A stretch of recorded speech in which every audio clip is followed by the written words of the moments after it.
புயல் சீற்றம் ஒருபுறம், கடல் கொந்தளிப்பு, தொடர்ந்து கனமழை.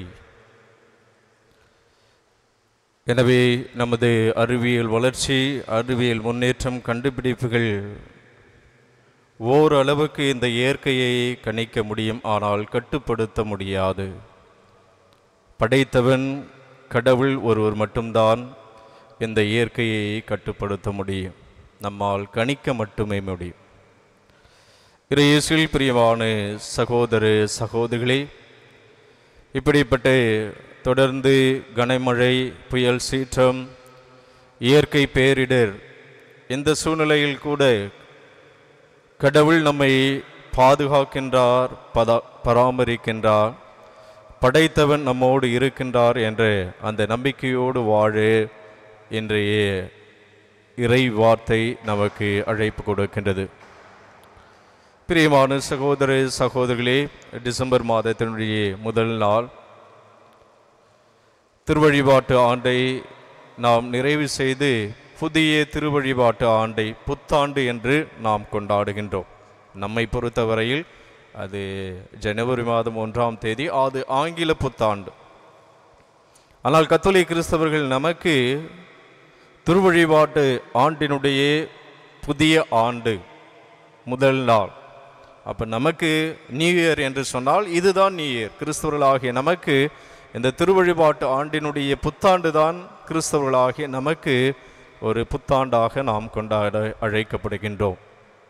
எனவே இந்த திருவருகை காலம், அப்போ ஆண்டவர் இயேசு கிறிஸ்துனுடைய வருகைக்காக நம்மை தயாரிப்பு செய்ய அழைப்பு கொடுக்கின்ற காலம்தான் இந்த திருவருகை காலம். திருவருகை என்று சொன்னால் கடவுளுடைய வருகை.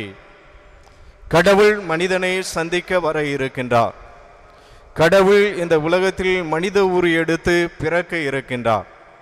எனவே அந்த இறைவனை சந்திக்க நாம் ஆன்மீக அளவிலும் உடல் அளவிலும் இன்னும் பல நிலைகளில் தயாரிப்பு செய்ய கொடுக்கப்படுகின்ற காலம்தான் இந்த திருவருகை காலம். எனவே கடவுளுடைய வருகையை சுட்டி காட்டக்கூடிய காலம் இந்த திருவருகை காலம். அதை சுட்டி காட்டும் விதத்தில்தான் இந்த மலர் வளையம், அதில் நாம் வைத்திருக்கக்கூடிய 5 மெழுகு திரிகள். நாளில் திருப்பலியுடைய தொடக்கத்தில் பங்கு தந்தை அவர்கள் முன்னுரையில் சொன்னதை போன்று நம்பிக்கையோடு எதிர்நோக்கோடு நாம் காத்திருக்க வேண்டும். ஹோப் என்ற அந்த மெழுகு திரியை இந்த திருவருகை காலத்தினுடைய முதல் ஞாயிறு என்று நாம் அந்த மெழுகு திரியை ஏற்றிருக்கின்றோம். ஹோப்.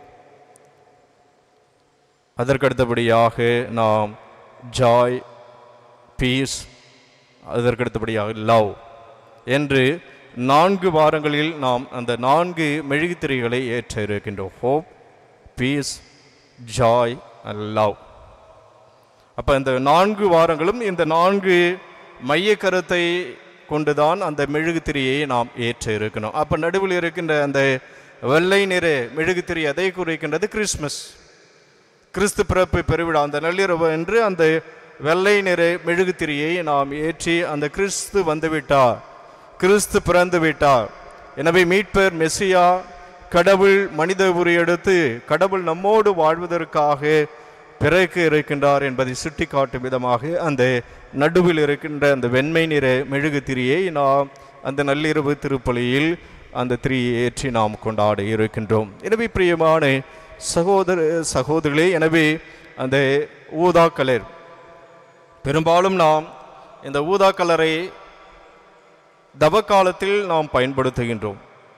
அப்போ பல தவ முயற்சிகள், நோன்பு முயற்சிகள், ஆன்ம ஆயத்தம், உடல் ஆயத்தம் என்று சொல்லி நாம் தவ காலத்தில் இந்த ஊதா நிற மெழுகு திரிகள், இந்த திருவுடைகளை நாம் பயன்படுத்துகின்றோம். எனவே அதுபோன்று இந்த திருவருகை காலத்தில் இந்த ஊதா நிற இந்த திருவுடைகள், மெழுகு திரிகளை நாம் ஏற்றி நாம் நம்மையே தயாரிப்பு செய்யக்கூடிய காலத்தில் கொடுக்கப்பட்டிருப்பது தான் இந்த திருவருகை காலம். நாம் தயாரிப்பு செய்ய வேண்டும்.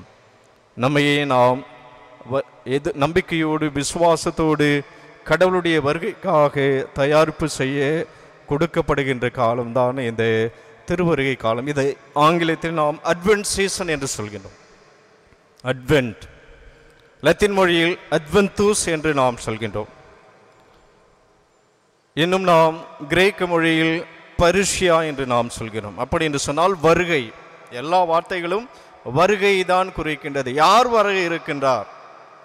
ஒரு அரசன் அல்லது ஒரு அரசியல்வாதி நாம் வாழ்கின்ற இடத்திற்கோ அல்லது வீட்டிற்கோ அந்த பகுதிக்கு வருகின்ற பொழுது நாம் எல்லோரும் ஆள்பலத்தோடு நிற்கின்றோம், பல தயாரிப்புகளை செய்கின்றோம். அந்த அரசியல் தலைவர்களை வரவேற்க, அரசனை வரவேற்க, அல்லது இந்த சமுதாயத்தில் மதிக்கப்படக்கூடிய முக்கியமானவர்கள் வருகின்ற பொழுது எவ்வளவு தயாரிப்புகளை நாம் செய்கின்றோம். எனவே அதுபோல தான் இந்த அட்வென்ட் சீசன், அட்வென்தூஸ் எனும் அந்த பருஷியா அல்லது இது கிரேக்கத்தில் சொல்லக்கூடிய அந்த பருஷியா, இந்த வார்த்தைகளை எல்லாம் கடவுளுடைய வருகைக்காக நம்மை தயாரிப்பு செய்ய இந்த நாட்களை பயன்படுத்த நாம் அழைக்கப்படுகின்றோம். பிரியமான சகோதர சகோதரிகளே, மெக்சிகோ நாட்டில் ஒரு முறை தாயை இழந்த ஒரு பிள்ளை தன் தந்தையோடு வாழ்ந்து கொண்டிருக்கின்றார். ஒவ்வொரு நாளும் பள்ளிக்கு செல்கின்ற பொழுது அந்த தந்தை தன்னுடைய அன்பு மகன் தாயை இழந்த நிலையில், துணை இல்லாத ஒரு சூழ்நிலையில் தன் மகனை பள்ளிக்கு அனுப்பி வைக்கின்ற பொழுது அவர் எப்பொழுதுமே அவர் சிலுவை அடையாளம் விட்டு முத்தமிட்டு, தந்தையை நான் உன்னோடு இருக்கின்றேன், உன்னை நான் அன்பு செய்கின்றேன், எந்த சூழ்நிலையிலும் நீ கவலைப்படக்கூடாது, நான் உன்னோடு இருக்கின்றேன் என்று அந்த தந்தை ஒவ்வொரு நாளும் அந்த மகனிடம் சொல்லி பள்ளிக்கு அனுப்புவாராம். எனவே அவன் பள்ளிக்கு சென்ற பொழுது திடீரென்று அங்கு பெரிய நிலநடுக்கம் ஏற்படுகின்றது. அப்பொழுது அந்த பள்ளியினுடைய கட்டடமானது இடிந்து விழுகின்றது. அப்போ இடிந்து விழுந்த அந்த சூழ்நிலையில் மாணவர்கள் எல்லோரும், பிள்ளைகள் எல்லோரும், பள்ளிக்கு சென்ற பிள்ளைகள் எல்லோரும் அந்த நிலநடுக்கத்தில் கட்டிட இடிப்புகளில் அவர்கள் சிக்கிக்கொண்டு தவிக்கின்றார்கள். அப்போது மீட்பு குழுவினர் வந்து அவர்களை மீட்கின்றார்கள். நிறைய சடலங்கள், நிறைய பேர் இறந்த ஒரு சூழ்நிலை. எனவே எந்த தந்தையும் தன் மகனை மீட்பதற்காக, தன் மகனை பார்க்க வேண்டும் என்பதற்காக அவர் அங்கும் இங்குமாக அழுது புலம்பி ஓலமிட்டு கொண்டு அவர் நடமாடிக்கொண்டு இருக்கின்றார். தன் மகனை, அந்த மகனுடைய இடிபாடுகள் மத்தியில் அந்த மகனை பார்க்க வேண்டும் என்று சொல்லி, அப்பொழுது அந்த மீட்பு குழுவினர் சொல்கின்றார்கள், எட்ட போயிடுங்க, கிட்ட வராதிங்க, இங்கு உங்களுடைய மகன் கண்டிப்பாக இறந்து போயிருப்பான். எனவே நாங்கள் அந்த இறந்த உடலை எல்லாம் மீட்ட பின்பு உங்களுக்கு நாங்கள் காண்பிக்கின்றோம், அப்பொழுது வந்து நீங்கள் உங்களுடைய மகனை எடுத்து செல்லலாம் என்று சொன்னபொழுது அவர் ஓயவே இல்லை. அவர் இரவு முழுவதும் தன் மகனை தேடிக்கொண்டே இருக்கின்றார். அப்பொழுது இரவு முழுவதும் தேடி விடியற் காலையில் திடீரென்று சத்தம் கேட்கின்றது. அப்பா அப்பா என்று சொல்லி அந்த மகன் அழுது கொண்டு இருக்கின்றான். எனவே அந்த இடிபாடுகளுக்கு மத்தியில் அந்த மகன் நம்பிக்கையோடு, விசுவாசத்தோடு, கண்டிப்பாக தன் தந்தை தன்னோடு இருக்கின்றார், தன்னை மீட்க வருவார், தன் உயிரை கண்டிப்பாக அவர் மீட்க வருவார் என்ற அந்த நம்பிக்கையோடு, விசுவாசத்தோடு அந்த மகன் அந்த இரவு முழுவதும் அந்த இடிபாடுகளுக்கு மத்தியிலும் அவன் உயிரோடு இருப்பதை பார்க்கின்றார்கள். பிரியமான சகோதர சகோதரி, மனிதர்களாகிய நாம் நம்மை அன்பு செய்யக்கூடியவர்களுக்கு இத்தகைய எதிர்நோக்கு நம்பிக்கை இருக்கின்றது. கண்டிப்பாக என்னோடு வாழ்கின்றவர்கள், என்னை அன்பு செய்கின்றவர்கள் என்னை பாதுகாப்பார்கள், என்னை மீட்பார்கள் என்று அந்த இந்த மனிதர்கள் நாம் அவர்களுக்கு உத்தரவாதத்தை கொடுக்கின்றோம். எனவே அதுபோல கடவுள் நம்மை மீட்க வர இருக்கின்றார், கடவுள் மனிதனை சந்திக்க வர இருக்கின்றார், கடவுள் நம்மோடு வாழ வர இருக்கின்றார் என்ற அந்த நம்பிக்கை, விசுவாசம், எதிர்நோக்கோடு வாழ்வதற்கான அழைப்பை கொடுப்பதுதான் இந்த திருவருகை காலத்தினுடைய முதல் ஞாயிறு, முதல் மெழுகுத்திரி. அந்த ஹோப், எதிர்நோக்கு என்ற அந்த வார்த்தை நமக்கு கொடுக்கக்கூடிய அற்புதமான செய்தி.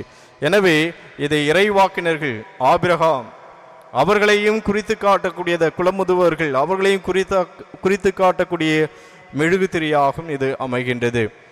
நமது பழைய கிறிஸ்தவ சொல்லாடல் ஆகமான காலம் என்று நாம் சொல்வோம். அந்த வார்த்தையை நாம் இப்பொழுது பயன்படுத்துவது கிடையாது. பெரும்பாலும் வயதானவர்கள், பெரியவர்கள் அந்த வார்த்தையை நமது கிறிஸ்தவ பாரம்பரியத்தின் பண்பாட்டின்படி அந்த பழைய சொல்லாடல் ஆகமான காலம், அப்படி என்று சொன்னால் தயாரிப்பு செய்யக்கூடிய காலம்.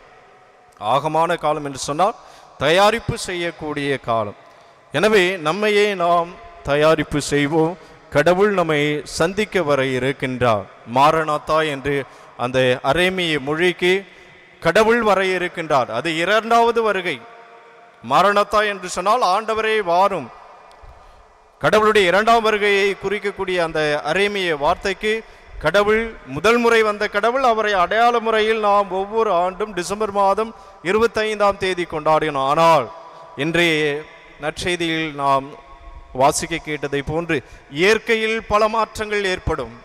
கடல் கொந்தளிப்பு, இன்னும் பல மாற்றங்கள் ஏற்பட போகிறது. எப்பொழுது ஆண்டவர் இயேசு கிறிஸ்து இரண்டாவது முறை வருகின்ற பொழுது இந்த உலகம் முடிவு பெறும்.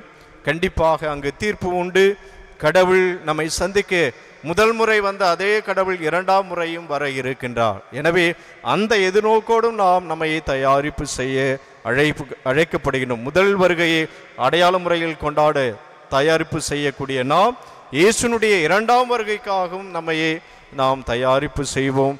கண்டிப்பாக இயேசு நம்மை சந்திக்க வர இருக்கின்றார். கடவுள் நம்மை சந்திக்க வர இருக்கின்றார். நம்பிக்கையோடு, விசுவாசத்தோடு, ஹோப், எதிர்நோக்கோடு நாம் காத்திருப்போம். ஆமென்.